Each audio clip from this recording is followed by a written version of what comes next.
In Jewish tradition, when a loved one dies, the closest relatives of the deceased immediately enter a distinct status in Jewish law known as aninut. This status applies to the mourners from the time their loved one's life has ended to the time their loved one's body has been buried in the ground. During this time of aninut, mourners do not yet say Kaddish, and the community does not yet comfort them. Rabbi Isaac Klein teaches, at the time of death, those bereaved are in a state of shock and cannot be reached by comforting words. After the funeral, when they become aware of their loss, they are open to consolation. Even as this war is now entering its second week, even as our fallen beloved ones and our fallen soldiers have been buried, some of us are still in a state of shock. We cannot fully be reached by comforting words. Even as, each day, we are becoming more and more aware of our loss, we are not yet fully open to consolation. Our parashah this week speaks about darkness and light. Even as we have been and are still in so much darkness, we have seen moments of light. Seeing blue and white lights illuminating the White House, 10 Downing Street, the Eiffel Tower, and Brandenburg Gate, we felt support across the globe, and it resonated in our hearts. Hearing our American president say he stands with Israel, hearing him warn our enemies, helped stabilize our footing. Seeing our American Secretary of State stand next to our Israeli Prime Minister, hearing him affirm Israel's strength, and hearing him further affirm his commitment to defend Israel, reminded us of friendship, reminded us of leadership, and gave us hope. Some of us have heard the story of Yosef, an Israeli Bedouin minibus driver who drove his passengers to the Supernova Music Festival, a celebration of Sukkot, billed as a journey of unity and love. Hours later, his passengers called back and asked for a ride home. Yosef knew that violence was breaking out, but he also knew he is Israeli, and he wasn't going to leave them behind. He drove back to save them. Under fire, he managed to load 10 passengers into his minibus and begin the terrifying return home. Along the way, he loaded in even more people, as many as he could, some injured. Toda la'el, he said, thank God that I was able to save them. And some of us heard the story of Major General Noam Tibon. His son, daughter-in-law, and 2 young grandchildren were living in Nachal Oz. When he first heard the warning sirens going off in Tel Aviv, he didn't think much of it. Then he got a text from his son, "There are terrorists in our neighborhood." He told them to go to the shelter room, close the doors, stay there, be still, and not make any noise. Immediately, he and his wife got in their car and drove as fast as they could for over an hour to go rescue their family. When they got to Sderot, they entered a war zone, burning, shooting, a terrible scene. They saw people running, escaping from the Supernova Festival, and loaded them into their car. When they finally reached Nachal Oz, Major General Tibon explained to the soldiers there that he needed to save his family. One soldier recognized him.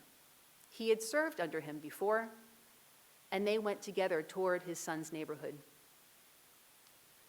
They encountered a battle between IDF soldiers and Hamas terrorists and fought the terrorists off. They took the weapons from the fallen soldiers, loaded the injured into their car, and drove them to safety. Only after that, In a different car with another soldier friend, did Major General T-Bone continue with his mission. They met other soldiers on the way, and they entered Nachal Oz all together, splitting into 2 groups, using deadly force as they searched for survivors.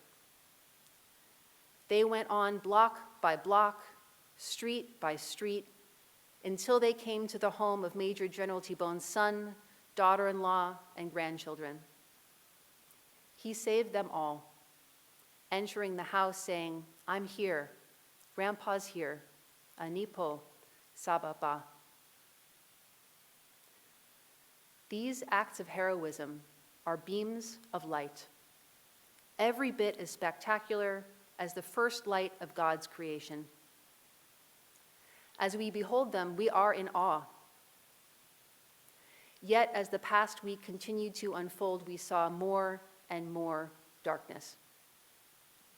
As we watched the news, the number of Israeli lives lost continued to rise, 100 at a time, until it reached over 1,000. We heard from bereaved parents, spouses, children, and friends. We were forced to confront over and over again not just the magnitude of the pain of our people, but the faces and the voices of each mourner. Our children, grandchildren, and friends were called up to serve in the IDF as a war that was already personal became even more personal. And many of us started to see shifts in the media. After initial showings of support, after the initial declaration of the actions of Hamas terrorists as war crimes, criticism of Israel began to increase in frequency and in volume. Many of us are angry at journalism that seems to forget the terrorism of Hamas, the murder of innocent civilians without warning, as it criticizes Israel for doing what is necessary to protect its very existence. Our Torah teaches us, "V'ha'aretz hayta tohu vavohu, v'choshech al pnei tehom." The land was unformed and void. The land was a desert waste. V'ruach Elohim merachefet al pnei hamayim. Yet the Spirit of God was moving upon the face of the waters. Even in this wasteland, God was present. God was moving. God was about to make a change. Vayomer Elohim yehi or vayehi or. Through the act of speech, light was the first thing that God ever created. Vayar Elohim ki tov. God saw that light was good, and seeing this, vayavdel Elohim bein ha'or uvein ha'choshech. God separated the light from the darkness, as if to say, I don't want this goodness to go away, so I'll make sure that it sticks together.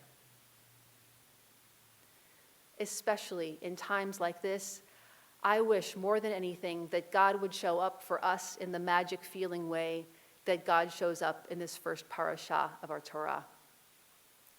I wish that God would speak and separate the darkness from the light in our holy land and in our world. But instead, it is our responsibility to separate darkness from light.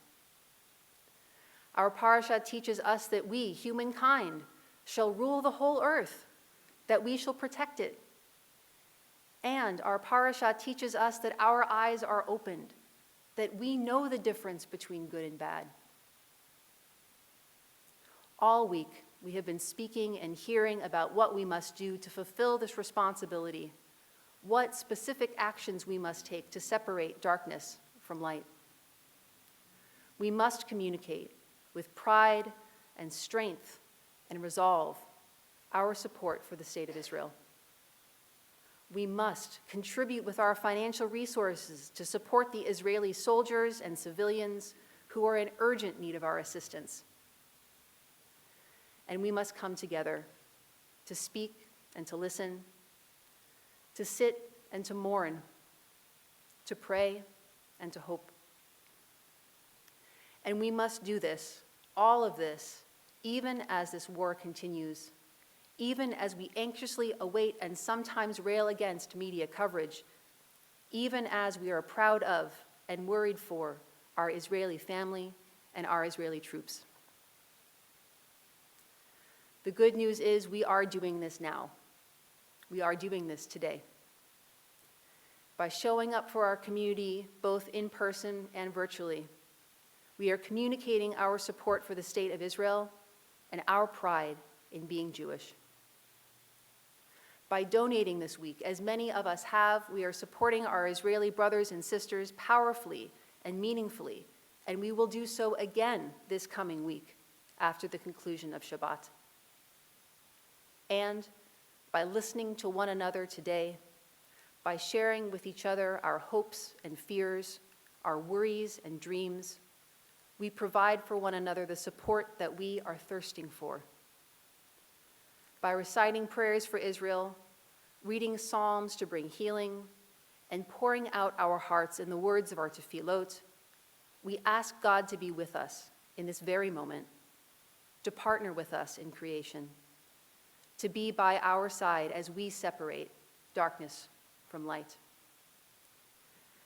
May we stand strong with our Israeli brothers and sisters and for our Israeli brothers and sisters for as long as it takes. May we hold fast to one another, reaching out to our Adat Shalom community to give and receive support. And may we, in pride and in strength, stand with Israel, now and forever. Am Yisrael Chai. Shabbat Shalom.